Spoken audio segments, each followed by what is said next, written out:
5 టీ20ల సిరీస్లో భాగంగా south Africa team India మధ్య చివరి టీ20 ఈరోజు అహ్మదాబాద్ వేదికగా జరగనుంది.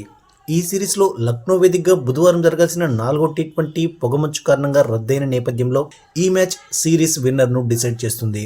అయితే ఈ సిరీస్లో ఇప్పటికే 2-1తో లీడ్లో ఉన్న టీమిండియా ఈ మ్యాచ్ గెలిచి సిరీస్ సొంతం చేసుకోవాలని భావిస్తుంటే, మరోవైపు సౌత్ ఆఫ్రికా ఈ మ్యాచ్ గెలిచి సిరీస్ను సమన్ చేయాలని భావిస్తోంది. ఈ క్రమంలో ఈ మ్యాచ్పై అందరిలోనూ చాలా ఇంట్రెస్ట్ క్రియేట్ అయింది. ఈ సందర్భంగా ఈ మ్యాచ్లో భారత జట్టులో ఎటువంటి మార్పులు జరిగే అవకాశం ఉందో చూద్దాం. ముందుగా ఓపెనర్ శుభ్మన్ గిల్ ప్లేస్లో సంజు శాంసన్ బరిలోకి దిగడం కన్ఫర్మ్ అయింది. ఎందుకంటే టీమిండియా ఓపెనర్ వైస్ కెప్టెన్ శుభ్మన్కు ప్రాక్టీస్ సెషన్లో బొటన్ వేలికి గాయమైందని చివరి 2 మ్యాచ్లు ఆడలేడని బీసీసీఐ వర్గాలు తెలిపాయి. కానీ నిజానికి ఈ సిరీస్లో గిల్ దారుణంగా ఫెయిల్ అవడంతో గాయం పేరుతో తప్పించారనే కామెంట్స్ వినిపిస్తున్నాయి. ఏదేమైనా గిల్ దూరం అవడంతో సంజు శాంసన్కు మార్గం సుగమమైంది. దాంతో చివరి టీ20లో సంజుని ఓపెనర్గా బరిలోకి దిగబోతున్నాడు. ఈ మ్యాచ్లో కనుక సంజు చెలరేగితే న్యూజిలాండ్తో టీ20 సిరీస్లోనూ అతనే ఓపెనర్.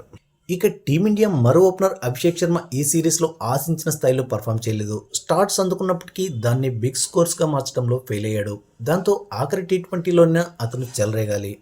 ఇక కెప్టెన్ సూర్యకుమార్ యాదవ్ పరిస్థితి మరీ దారుణంగా తయారైంది. లాస్ట్ 1 ఇయర్ నుంచి అతని బ్యాట్ నుంచి చెప్పుకోదగ్గ ఇన్నింగ్స్ రాలేదు. ఈ సిరీస్లోనూ ఆడిన 3 టీ20లోనూ ఫెయిల్ అయ్యాడు. కనీసం ఈ మ్యాచ్లోనైనా తిరిగి తన ఫామ్ను అందుకుంటాడో లేదో మరి. ఇక 4వ స్థానంలో తిలక్ పర్వాలేదనిపిస్తున్నాడు. ఇక హార్దిక్ పాండ్యా సూపర్ ఫామ్లో ఉండగా శివం దుబే ఇప్పటి వరకు చెప్పుకోదగ్గ ఇన్నింగ్స్ ఆడలేదు. అలాగే జితేష్ శర్మ తన వంతు సహకారం అందిస్తున్నాడు. అయితే సంజు రాకతో జితేష్ శర్మను తుది జట్టులో కొనసాగిస్తారా లేదా అనేది చూడాలి. ఇక స్పెషలిస్ట్ స్పిన్నర్గా వరుణ్ చక్రవర్తితో పాటు కుల్దీప్ యాదవ్ కంటిన్యూ అవుతాడు. ఇక 3వ టీ20కి దూరమైన జస్ప్రీత్ బుమ్రా రీఎంట్రీ ఇవ్వడంతో హర్షిత్ రాణాపై వేటు పడే అవకాశం ఉంది. ఇక హర్షదీప్ సింగ్ 3వ టీ20లో విన్నింగ్ పర్ఫార్మెన్స్తో అదరగొట్టాడు. ఈ నేపథ్యంలో టీంలో ఒక శుభ్మన్ గిల్ ప్లేస్లో సంజు శాంసన్ రావడం మినహాయిస్తే మరే మార్పులు చేయకపోవచ్చు.